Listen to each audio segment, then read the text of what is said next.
Last time, we looked at 6 ways to give a hard no. But of course, that's not the best approach for every situation. Now, we're going to explore 9 more ways to say no, but this time, a little more subtle. A reminder before we start that every no will be presented as a social move, either a move of aggression, influence, or fortification. We'll start with what I like to call redirectional no's.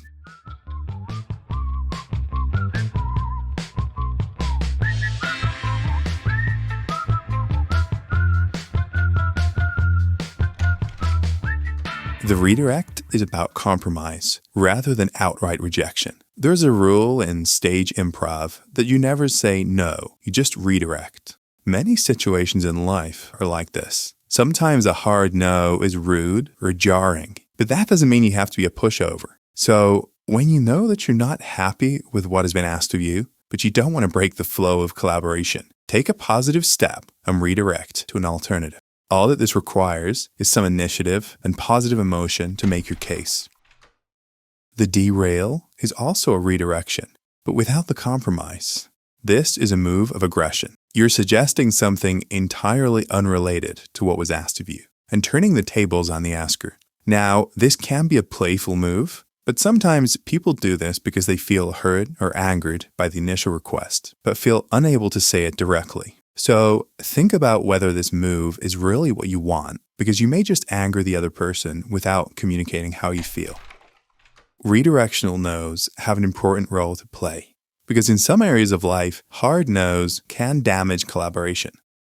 Remember these 3 questions. You need a redirectional no if the answer to the question, why am I acting, is my boundaries are at risk of being crossed, but I want to continue collaboration. What resources do I have? You will need the initiative and positive emotion to be decisive and redirect the course of action. How can I achieve the outcome that I want? You'll need to weigh up the threat to your boundaries versus the importance of collaboration to pick the right move here. Now, what if you're happy to break the flow of interaction right now, but want to make sure that your relationship with the other person remains intact for the future? Let's take a look at the firm but gentle no.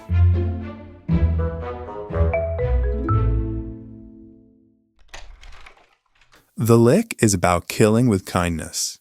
It's a move of influence, where you remind the asker of your strong bond and show them that you're here to collaborate, not compete.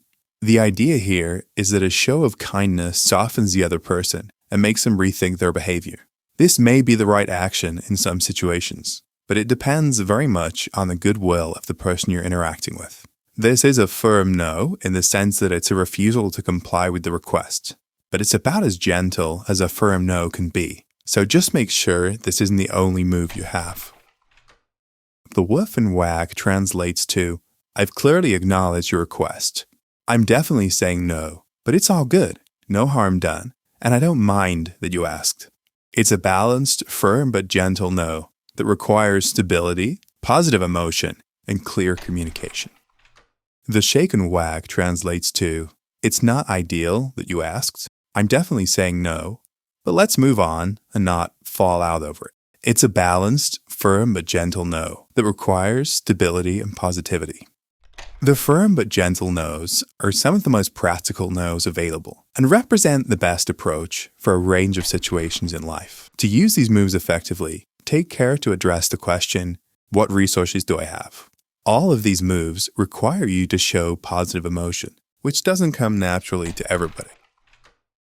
Now, sometimes in life, you're not entirely sure how to feel about a request, but you're sticking with no for now. That's where our next category of no comes in, the open-ended no.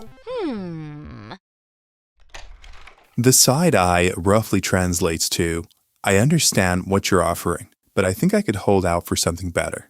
All you need here is the intuition to know your own position and enough extroversion to make your position clear to others. The sniff means you're not entirely sure what you're being offered yet.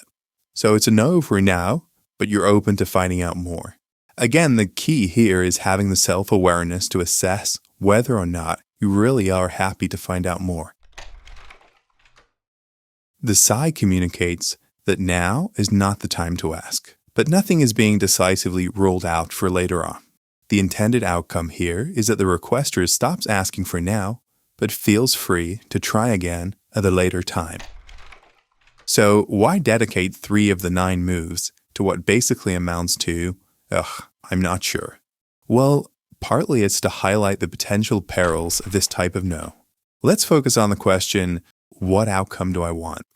If the answer to that question genuinely is, I'd like to find out more and I'm open to a possible future yes, then the open-ended no is perfectly valid. Just be aware of the possibility that you're closed to a future yes, but you're just not sure how to say it. Finally, we get to the softest of all the no's, the cursory no's. Now, there are situations in life where we say no out of politeness or self-consciousness, but not only are we okay with the asker persisting, it is in fact exactly what we want them to do.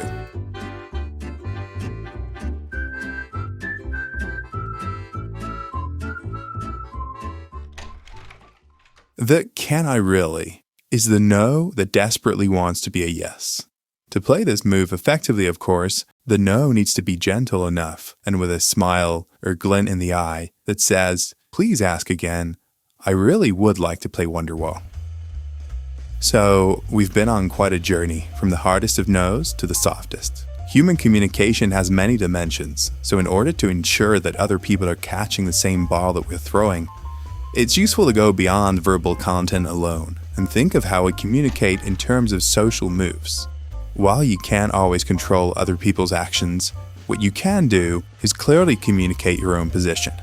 Some changes have been made with the audio setup for this video, so hopefully this was a more enjoyable listening experience than previous videos.